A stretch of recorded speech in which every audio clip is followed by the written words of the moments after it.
నమస్తే. ఈరోజు మన స్టూడియోలో ప్రముఖ ఆధ్యాత్మికవేత్త వేదిక్ ఆస్ట్రాలజర్ అవినాష్ దాస్ గారు ఉన్నారు. గురువుగారితో మాట్లాడేద్దాం. నమస్కారం గురుగారు. నమస్కారం. ఓం నమ శివాయ. ఓం నమో వెంకటేశాయ. గురుగారు, ఏప్రిల్ మాసంలో వృశ్చిక రాశి వారి పరిస్థితి ఎలా ఉండబోతుంది? ఎలాంటి రిజల్ట్స్ ఉండబోతున్నాయి ఈ నెలలో? సో ఈ నెలలో వృశ్చిక రాశికి కొంచెం గమ్మత్తైన రిజల్ట్స్ ఉంటాయి. నువ్వు ఏమి ఎక్స్పెక్ట్ చేస్తావో అది జరగదు, నువ్వు ఏదైతే ఎక్స్పెక్ట్ చేయవో అది జరుగుతుంది. చాలాసార్లు జీవితంలో ఎలా ఉంటుంది అంటే, చిన్న ఎగ్జాంపుల్ చెప్తా. కుచ్ కుచ్ హోతాయో అని ఒక సినిమా ఉంటుంది. వాడు ఏ అమ్మాయినైతే ప్రేమిస్తాడో చివరికి ఆ అమ్మాయితో సెటిల్ అవ్వడు. ఏ అమ్మాయినైతే సరదాగా ఫ్రెండ్లీగా ఉంటాడో, జస్ట్ ఫ్రెండ్స్, ఆ అమ్మాయితో సెటిల్ అవుతాడు. అంటే ఏంటి? ఏదైతే అనుకున్నాం దాన్ని కరెక్ట్ రివర్స్ జరిగింది. కొంతమంది ఫైనాన్స్లో ఉంటారు. నాకు ఫైనాన్స్ వద్దు, ఏమొద్దు అని చెప్పేసి జాబ్ మానేసి సాఫ్ట్వేర్లో ఇంటర్వ్యూస్ ఇస్తూ ఉంటారు. ఒక 6 నెలలు 8 నెలలు జాబ్ ఇంటర్వ్యూస్ ఇచ్చిన తర్వాత జాబ్ రాదు, మళ్ళీ ఫైనాన్స్లో తిరిగి వచ్చేస్తారు. మీకు ఐడియా ఉందా? జరుగుతుంది, చాలా చోట్ల చూసే నేను ఇది. 9 నెలలు, సంవత్సరం బ్రేక్ తీసుకుంటారు, ఇది అవుతుంది అని వెళ్తారు, అవ్వదు, రిటర్న్ వచ్చేస్తారు. సో ఇక్కడ పాయింట్ ఏంటి? ఏదైతే ఎక్స్పెక్ట్ చేస్తే అది మాత్రం జరగదండి. ఫోకస్ అంతా జాబ్ మీద ఉంటుంది. నీ ఫోకస్ ఇవాళ నా ఆఫీస్లో నేను ఆ జావా ప్రాజెక్ట్లో 3rd ఫ్లోర్లో ఆ 2nd వింగ్లో నేను జాయిన్ అవ్వాలి ఎలా అయినా అని అనుకుంటాడు. కరెక్ట్ రివర్స్ జరుగుతుంది. అసలు బిల్డింగ్ నుంచి తీసేవాడిని ఏదో వేరే బిల్డింగ్లో వేసేస్తారు, అదేదో బ్యాంకింగ్ ప్రాజెక్ట్లో వేస్తారు, అదేదో 7th ఫ్లోర్లో వేస్తారు, ఏదో లేడీస్ పక్కన పడతాడు. ఇక్కడ అసలు లేడీస్ అంటే భయం, గజ గజ గజ గజ గజ వణుకుతూ ఉంటాడు. ఏంటి ఇలా జరిగింది? అన్ఎక్స్పెక్టెడ్ కదా. ఇప్పుడు ఎవరికైనా ఇప్పుడు అన్ఎక్స్పెక్టెడ్ ఈవెంట్ జరిగితే హట్ అవుతాడు. ఆడ ఫ్రెండ్ సర్కిల్ మిస్ అయిపోయింది, ఆడ ఆఫీస్ మిస్, ఆడ బిల్డింగ్ మిస్, ఆడ క్యాంటీన్ మిస్, అన్నీ మిస్ అయిపోయినాయి. కొత్త బిల్డింగ్, కొత్త మనుషులు, కొత్త క్యాంటీను, మొత్తం మారిపోలే. అదే జాబు, అదే పని, ప్రాజెక్ట్ మారడం వల్ల మొత్తం మారిపోయింది కదా. ఫ్లోర్ మారిపోయింది, అన్నీ మారిపోయాయి. So sudden change in luck, work. Because of your luck there will be sudden change in work. పుణ్యం 5వ ఇల్లు మనం పూర్వజన్మ నుంచి పట్టుకొచ్చిన పుణ్యం. 5వ ఇంట్లో షష్టగ్రహ కూటమి జరుగుతుంది కాబట్టి చేంజ్ ఇన్ లక్ అనేది జరుగుతుంది. అది ఎక్కువ రిఫ్లెక్ట్ అయ్యేది ఎక్కడ? మీరు ఎక్కడైతే పని చేస్తారో అక్కడే కదా. సో ఓవరాల్గా అన్ఎక్స్పెక్టెడ్ రిజల్ట్స్ అయితే ఉండబోతున్నాయి.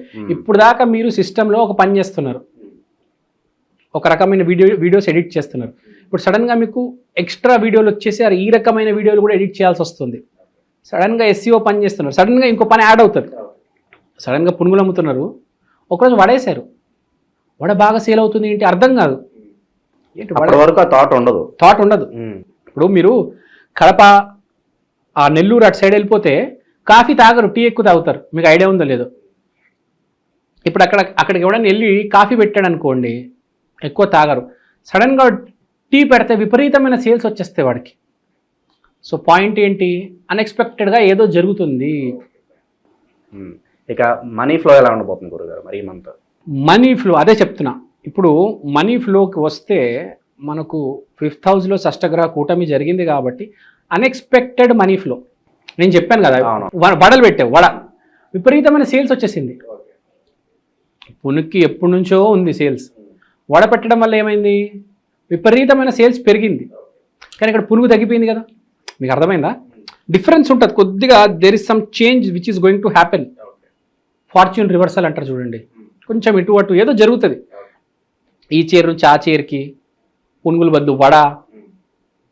డాక్టర్ కూడా ఇప్పుడు దాకా ఒక రకమైన కేసులు చూస్తుంటాడు, సడన్గా కొత్త కేసు వస్తుంది ఆడికి, సడన్గా కొత్త కేసు.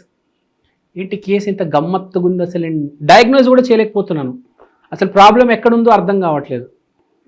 ఒకరోజు గడ్డి ఇక్కడ ఉంటుంది, ఒకరోజు గడ్డి ఇక్కడికి వచ్చేస్తుంది, ఒకరోజు గడ్డి ఇక్కడ, ఇదేంటి ట్రావెల్ అవుతుంది అంటే అర్థం కాదనమాట వాడికి ఏం జరుగుతుంది అని. అన్డయాగ్నసబుల్ సిచ్యువేషన్. కొన్నిసార్లు పక్కన అసలు అర్థం చేసుకోవడేమో, ఇప్పుడు దాకా బాగానే ఉన్నాడు, సడన్గా మారిపోయాడు ఏంటి అని అనుకుంటాం చూడండి. ఆ రకమైన situation, fortune, change in fortune జరుగుతుంది. ఎందుకంటే భాగ్యస్థానంలో కుజుడు విపరీత స్థానంలో ఉన్నాడు. So something different is going to happen. So ఈ సంవత్సరం మొదటి నెల గురు రాశి మారే వరకు వచ్చేదానికి ఝలక్ తగులుతుంది. ఇక మరి వైవాహిక జీవితం ఎలా ఉండబోతుంది వీళ్ళకి? వైవాహిక జీవితం గురించి మాట్లాడితే భార్య, మీ వైఫ్ ఎవరైతే ఉన్నారో ఆవిడ బిహేవియర్ మీ పట్ల కొంచెం మారుతుంది, కొంచెం అగ్రెసివ్గా. Change in her behaviour towards you. షష్టగ్రహ కూటమి, అమావాస్య, 7 గ్రహాలు మారుతున్నాయి. ఇంపాక్ట్ అయితే మీ జీవితంలో ఉంటుంది. ఎస్పెషల్గా ఎవరైతే లవ్ మ్యారేజ్ చేసుకున్నారో, ఎవరికైతే స్త్రీ వల్ల కలిసి వచ్చిందో వాళ్ళ జీవితంలో చాలా ఇంపాక్ట్ ఉంటుంది. వాళ్ళ భార్య విపరీతమైన బిహేవియర్ ప్రజెంట్ చేస్తారు. Okay, very complex situation, not a bad situation. Bad situation అస్సలు కాదు, మొత్తం మారిపోతుంది. సర్కంఫరెన్స్లో ఏదైతే మెటీరియల్స్ ఉన్నాయో అవన్నీ మారిపోతాయి. కెరియర్లో మార్పు వచ్చేస్తుంది, భార్య బిహేవియర్లో మార్పు వచ్చేస్తుంది. ఎవరు ఇబ్బంది పెట్టడం లేదు. ఇప్పుడు సడన్గా మీరు రోజు మీ ఆఫీస్లో ఒక చైర్లో కూర్చుంటున్నారండి, మీరే అనుకోండి, సడన్గా ఈ ఆఫీస్ ఖాళీ చేసి వేరే ఆఫీస్కి వెళ్ళిపోవాలంటే మీకు ఎలా ఉంటుంది కదా. So there is some change. ఆరోగ్య పరిస్థితుల్లో కూడా ఏమైనా మార్పు రాబోతుందా? ఆరోగ్య పరిస్థితిలో పెద్దగా ఏం ఇబ్బంది లేదు, పెద్దగా ఏం తేడా లేదు. ఆరోగ్య పరిస్థితి ఇంకా ఇంప్రూవ్ అవుతుంది. ఆరోగ్యం, సన్లైట్కి ఎక్స్పోజ్ అవుతారు. వడదెబ్బ తగిలే ఛాన్స్ కూడా కొంచెం జాగ్రత్త, కానీ మీ ఫేవర్లోనే వెళ్తుంది, మీకు హెల్ప్ చేస్తుంది. ఇక ఇన్వెస్ట్మెంట్స్ పరంగా ఏమైనా జాగ్రత్తలు తీసుకోవాల్సిన అవసరం ఉందా? అస్సలు ఇన్వెస్ట్మెంట్ చేయొద్దు. ఇన్వెస్ట్మెంట్స్ చేసే ప్లేసు 5వ ఇల్లు. ఆ ఇంట్లో షష్టగ్రహ కూటమి. అస్సలు గురు మార్పు జరిగే వరకు 1 నెలన్నర వరకు ఏం ఇన్వెస్ట్మెంట్ చేయొద్దు, అస్సలు వద్దు. No, at any chance no. విదేశాల్లో చదువులు కావచ్చు, విదేశాల్లో వ్యాపారాలు కావచ్చు, కలిసి వచ్చే అంశమే అంటారా ఈ నెల? మనం చెప్పినట్టు అనుకున్న దానికి రివర్స్ వస్తుంది. ఏదో కాలేజీలో అప్లై చేస్తారు, అక్కడ రాదు. స్టాన్ఫోర్డ్, ఆక్స్ఫోర్డ్లో రాదు, ఏదో వేరే కాలేజీలో వస్తుంది. ఏదో ఐవీ లీగ్ అనో ఇంకేదో కాలేజీలో, మనం అనుకున్న కాలేజీలో రాదు. చాలా ఒక 10 కాలేజీలకు అప్లై చేస్తే నార్మల్గా 2-3 కాలేజీల్లో వస్తుంది. మీరు అనుకున్న కాలేజ్ రాదు, ఇంకేదో కాలేజీలో ఇంకేదో డిపార్ట్మెంట్లో రావచ్చు. సో అన్ఎక్స్పెక్టెడ్ ఈవెంట్స్, పాజిటివ్ ఈవెంట్సే. సీట్ వస్తుంది, ఒక కాలేజీలో వస్తుంది. మీరు అనుకున్న కాలేజీలో అది ఒక మంచి కాలేజీలోనే వస్తుంది, కానీ ఇంకో కాలేజీలో వస్తుంది. ఇక మార్చ్ సీజన్ అనగానే జనరల్గా ఈ అప్రైజల్స్ ఉంటూ ఉంటాయి. సాటిస్ఫై కాని వాళ్ళందరూ మారిపోవాలని చూస్తూ ఉంటారు. మరి ఏప్రిల్ మాసంలో ఉద్యోగ మార్పు అనేది ఎంతవరకు కరెక్ట్ అంటారు? కలిసి వచ్చే అంశం అంటారా వీళ్ళకి, ఈ రాశి వాళ్ళకి? కలిసి వచ్చే అంశమే, కానీ మీరు అనుకున్న మార్పు రాదు. ప్రమోషన్ వస్తుంది.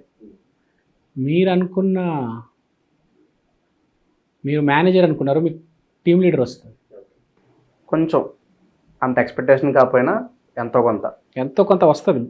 రాదు అని చెప్పటంలా, ఇటుది అటు, అటుది ఇటు అవుతుంది. ఓకే, షర్ట్ వేసుకోవాలి కానీ టీ షర్ట్ వేసుకోవాలి రావాల్సి వస్తుంది.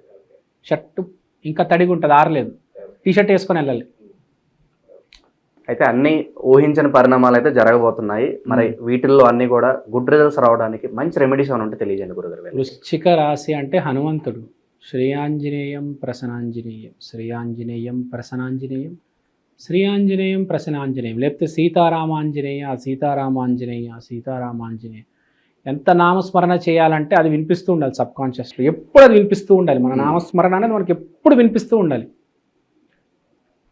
ఏదైనా చేయి, నువ్వు రీల్స్ చూడు, ఫేస్బుక్ చూడు, యూట్యూబ్ చూడు, ఆఫీస్లో పనిచేయి, ఆ సౌండ్ వినిపిస్తూ ఉండాలి నీకు నిరంతరంగా. అలా ఉంటే ఎప్పుడైనా మనం సేఫ్ సైడ్. మనకి ఎప్పుడు ఏం చేయలేడు, మనకి ఏమీ కాదు జీవితంలో. మన చుట్టూ పాజిటివ్ ఎనర్జీ ఉంటే, మన చుట్టూ పాజిటివ్ ఆరా ఉంటే మనం ఎవ్వరు ఏం చేయలేరు. గుర్తుపెట్టుకోండి. జనాలు గుళ్ళకి రెగ్యులర్గా ఎందుకు వెళ్తారు? ఏమైనా దృష్టి తగులు ఉంటే, ఏమైనా బ్యాడ్ ఎనర్జీ ఉంటే తొలగిపోతుందని కదా. మీరు ఒక ఫోన్ అండి, టెంపుల్ అనేది ఒక ఛార్జర్. మీరు గుడికి వెళ్తే ఏమవుతుంది? రిఫ్రెష్ అవుతాము, ఛార్జ్ అవుతాము, పవర్ వస్తుంది కదా. మీ ఫోన్ కింద పడి ముక్కలు అయిపోయిందంటే ఆ సిచ్యువేషన్ వేరు, దాన్ని వేరే రకంగా డీల్ చేయాలి. నార్మల్గా మనిషికి జరిగేది ఏంటి? డౌన్ అయిపోతాడు, గుడికి వెళ్ళి మళ్ళీ పవర్ వచ్చేస్తుంది. సో బేసిక్గా మీరు గుళ్ళకి వెళ్తూ ఉండాలి రెగ్యులర్గా, లేకపోతే నామస్మరణ చేసుకోవాలి. నామస్మరణ చేసుకోవడం అయితే శ్రేష్టం. లేదు నామస్మరణ కొంతమంది ఏం చేయం, అస్సలు మాకు నాలిక తిరగదు, ఇది అది అంటారు. వాళ్ళు రెగ్యులర్గా గుళ్ళకి వెళ్ళాలి, డైలీ వెళ్ళాలి. ఇంకా అంతే. చాలామంది చూడండి, మీరు చాలా రెగ్యులర్గా వెళ్తూ ఉంటారు, ప్రతి సాటర్డే ప్రతి ట్యూస్డే ఏదో వెళ్తూ ఉంటారు, చాలా సెంటిమెంట్ ఉంటుంది. అదైనా చేయండి, లేకపోతే నామస్మరణ చేయండి, అంతా బాగుంది, నో నీడ్ టు వరీ. చాలా బాగా వివరించారు గురుగారు, ధన్యవాదాలు. Thank you.